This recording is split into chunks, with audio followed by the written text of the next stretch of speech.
அந்த சின்ன பையன் வாஷிங் மிஷின்ல தான் இருக்கான்னு தெரிஞ்ச அந்த சித்தி உடனே அந்த பையனை போய் புடிச்சு இழுத்துட்டு வந்து பெட்ல படுக்க போட்டு அவனை பயங்கரமா திட்டுறாங்க.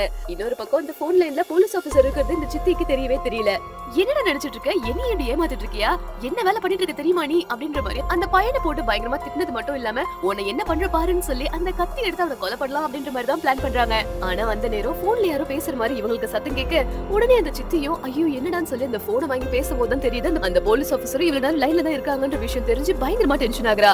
எந்த வீட்டு விஷயத்துல மூக்கு நுழைக்கிறதுக்கு நீங்க யாரு அப்படின்ற மாதிரி இந்த போலீஸ் திட்டுறது மட்டும் இல்லாம அந்த போலீஸ் எவ்வளவு வார்ன் பண்றாங்க. இருந்தாலுமே நீங்க என்ன பண்ணாலுமே பரவாயில்ல, நான் இந்த பையனை என்ன பண்ற பாருங்க அப்படின்ற மாதிரி சொல்லவும் அந்த உடனே அந்த போலீஸோ கொஞ்சம் திசை திருப்ப ஆரம்பிக்கிறாங்க. இந்த சமயத்துல ஒரு பிளாஷ்பேக்கோ தெரிய வருது. அதாவது இந்த குடும்பக்கார சித்தி சின்ன வயசுல இருக்கும்போது ஒருத்தர் இவங்க தத்து எடுத்திருப்பாரு. அது மட்டும் இல்லாம இவங்க ப்ராப்பரா வளரணுன்றதுக்காக இவங்க சின்ன சின்ன விஷயம் ஏதாவது பண்ணா கூட அவங்கள போட்டு அடிச்சு பயங்கரமா துன்புறுத்திருக்காரு. அதனாலே அவருக்கு பயந்துட்டு எல்லா விஷயத்தையும் செய்யற அப்படின்ற மாதிரி பயங்கரமா ஃபீல் பண்ணி அழறாங்க. தன்னோட வளர்ப்பாப்பா அவரோட நல்லதுக்கு தான் அடிக்கிறாங்க அப்படின்ற மாதிரி நினைச்சது மட்டும் இல்லாம அதனாலதான் இந்த பையனையும் அடிச்சா சரியா போயிடும், அடிச்சாதான் அவங்க சொல்ற பேச்செல்லாம் கேட்பாங்க அப்படின்ற மாதிரி அந்த பையனை போட்டு அடிச்சு அடிச்சு துன்புறுத்துறாங்க. ஒரு பக்கம் இவங்க கதையை கேட்ட சோகமா இருந்தாலுமே இன்னொரு பக்கம் ரொம்ப ஷாக்கிங்கான விஷயம் தெரிய வருது.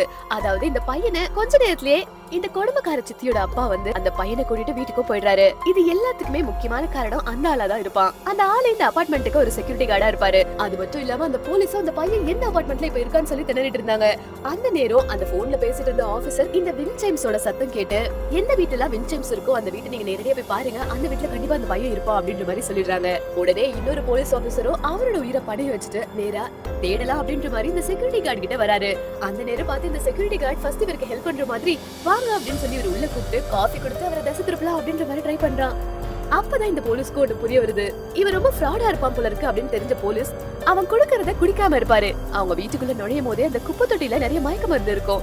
அதை பார்த்து உஷாரான இந்த போலீஸோ அவர்கிட்ட இருந்து எதுவுமே வாங்கி குடிக்கிற மாதிரி நடிச்சிட்டு ஆனா குடிக்காம இருந்திருப்பாரு. கடைசியில இந்த செக்யூரிட்டி கார்டு முன்னாடி தாய் நம்ம மயக்க போட்டு விழுந்த மாதிரி அப்படியே ஆக்ஷன் பண்றாரு. ஆனா அந்த நேரம் இந்த செக்யூரிட்டி கார்டும் அவனை கொலை பண்ணலாம்னு நினைக்கிறான். ஆனா அதுக்குள்ள இந்த போலீஸோ முடிச்சு அட பாவி நீ தான் இதுக்கு முழு காரணமான்னு சொல்லி அவன் வீட்டை தேடும் போதுதான் அந்த சின்ன பையன் அங்க இருக்கிறது தெரிய வருது.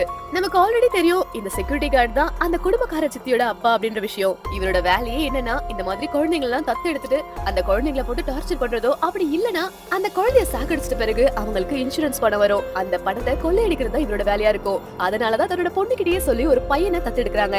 ஆனா அந்த குடும்பக்கார சித்தியோ அவங்க அப்பாவோட இந்த விஷயம் தெரியாம அவங்க பையனை வந்து சரி செய்யறதுக்காக தான் அடிக்கிறோம் அப்படின்ற மாதிரி நினைச்சிட்டு இருப்பாங்க.